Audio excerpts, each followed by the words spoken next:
আসসালামু আলাইকুম এভরিওয়ান। আজ আমি আপনাদেরকে চাল কুমড়ার মুরব্বা তৈরি করে দেখাবো। এটা আপনারা খুবই সহজে ঘরেই তৈরি করতে পারেন। এই মুরব্বাটা বিশেষ করে বিয়েবাড়ির জর্দা, ফ্রুটস কেক এবং আরও অন্যান্য কিছু বেকিং আইটেমও ব্যবহার করা হয়ে থাকে।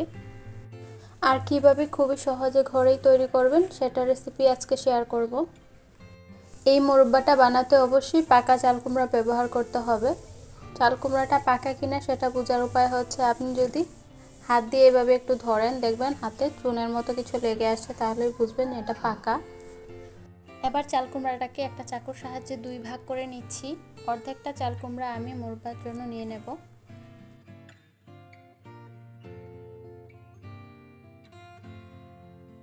এখন চাল কুমড়াটাকে আমি বড় বড় টুকরো করে কেটে নিচ্ছি। এবার সেখান থেকে এক টুকরো নিয়ে আমি প্রথমে 3 ভাগ করে কেটে নিচ্ছি। এই পর্যায়ে চাল কুমড়ার টুকরোগুলোকে আমি 3 টুকরো করে নিয়েছি। আপনারা চাইলে এটাকে 4 টুকরো করতে পারেন।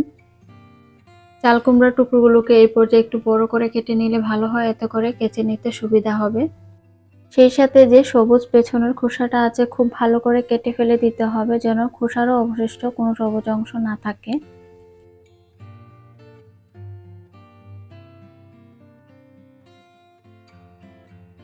এবং এই যে সাদা অংশটা আছে এটা একটু নরম টাইপের হয়, যেখানে বীজ থাকে সেই নরম অংশটাকেও খুব ভালো করে কেটে ফেলে দিতে হবে, যেন কোনো নরম অংশ না থাকে। সবগুলো চাল কুমড়োর টুকরো দুই সাইড থেকেই খুব ভালো করে কেটে নিয়েছি। কেটে নেওয়ার পরে এগুলোকে কেচে নিতে হবে। আর কেচে নেওয়ার জন্য শাসলিকের কাঠি কিংবা কাঁটা চামচ দিয়ে আমার মতো এভাবে কেচে নিতে হবে খুব ভালো করে। আর চারপাশ ঘুরিয়ে ঘুরিয়ে প্রতিটা পিস খুব ভালো করে কেচে নিতে হবে। যত ভালো করে কেচে নেবেন চাল কুমড়ার মুরব্বাটা কিন্তু ততই সুন্দর হবে। এভাবে করে যখন এটা কেচে নেওয়া হয়ে যাবে তখন এটা অনেক সফট হয়ে যাবে। দেখুন এটা কিভাবে ফোল্ড করা যাচ্ছে। কাঁটা চামচের খোঁচা কিন্তু সব জায়গাতেই লেগেছে, কিন্তু এটা ভেঙে যায়নি, আস্তেই আছে এবং অনেক নরম হয়ে গিয়েছে। সবগুলো এইভাবে কেচে নেওয়ার পর এবার একটা বাটিতে পর্যাপ্ত পরিমাণ পানি নিতে হবে, যেন কুমড়োগুলো ডুবে থাকে। এর মধ্যে দিয়ে দিচ্ছি 1.5 চা চামচ পরিমাণ চুন। এটা হচ্ছে পান খাওয়ার জন্য যে চুনটা নিয়ে থাকে সেটা। চুনটা খুব ভালো করে পানির সাথে মেশানো হয়ে গেলে তারপরে একে একে সবগুলো কুমড়োর টুকরো আমি দিয়ে দিচ্ছি। চুনের পানিতে চাল কুমড়োর টুকরোগুলো কমপক্ষে 6 থেকে 7 ঘন্টা ভিজিয়ে রাখতে হবে।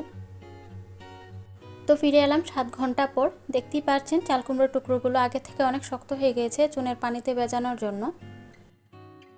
চুনের পানিতে ভিজিয়ে রাখার কারণ হচ্ছে প্রথমত এটা চাল কুমড়াটাকে সাদা রাখতে সাহায্য করবে, এবং না হয় এটা দেখা যায় অনেক সময় লালচে ভাব চলে আসে, এবং এই চুনের পানিতে ভেজানোর ফলে কিন্তু অনেকটা শক্ত হয়ে যাবে এগুলা। এবার এই চাল কুমড়োর টুকরোগুলোকে খুব ভালো করে এইভাবে হাত দিয়ে ডলে ধুয়ে নিতে হবে। বারবার পানিটা চেঞ্জ করে যতক্ষণ না বুঝবেন চুনের কোনো অবশিষ্ট অংশ নেই ততক্ষণ পর্যন্ত খুব ভালো করে ধুয়ে নিতে হবে, যেন কোনো টুকরো ভেঙে না যায়।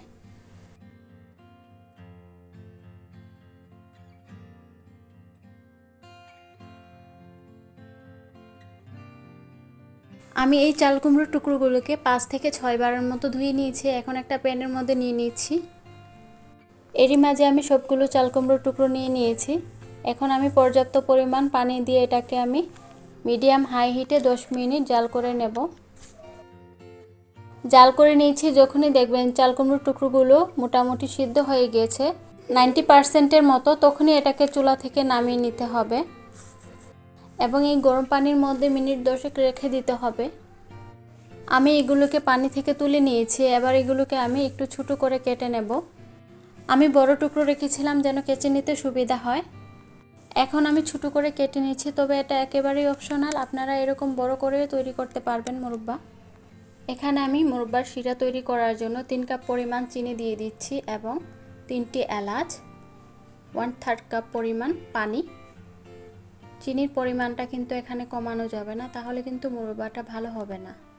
এছাড়াও দিচ্ছি 1 চা চামচ কেওড়া জল। এই কেওড়া জল আর এলাচটা দেওয়া হয়েছে কারণ আমার কাছে মনে হয় চাল কুমড়ার মুরব্বাটা তৈরি করার পরও একটা কুমড়া টাইপের গন্ধ থেকে যায়, সেই গন্ধটাকে প্রিভেন্ট করার জন্য। তো এখন দিয়ে দিচ্ছি চাল কুমড়ার টুকরোগুলো শিরার মধ্যে। যখন শিরাটা ফুটে উঠবে তখনই এগুলা দিয়ে দিতে হবে। বেশ কিছুক্ষণ জাল করার পরে দেখবেন কুমড়া থেকেই কিছুটা পানি বের হবে।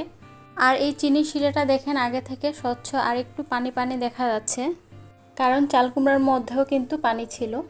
আর এটা জাল করার সময় কিন্তু কোনোভাবেই চুলার আঁচটা বাড়ানো যাবে না, অল্প আঁচে আপনাকে এটা জাল করে নিতে হবে, যেন কুমড়াগুলোর ভেতরে খুব ভালো করে শিরাটা ঢুকতে পারে এবং সেদ্ধ হতে পারে।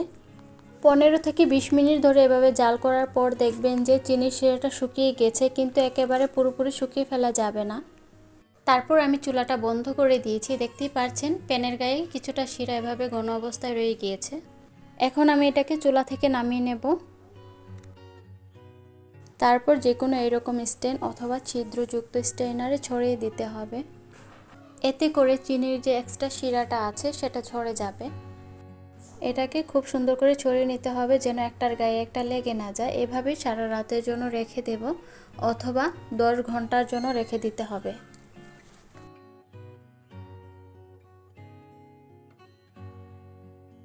আমি আগের দিন রাতে তৈরি করে এটাকে শুকাতে দিয়েছিলাম, পরের দিন সকালে এটা একদমই রেডি হয়ে গিয়েছে। দেখে বুঝতে পারছেন এটা ট্রান্সপারেন্ট হয়ে গিয়েছে, আর উপরে কিন্তু সেই ভেজা ভেজা চিনির ভাবটাও নেই।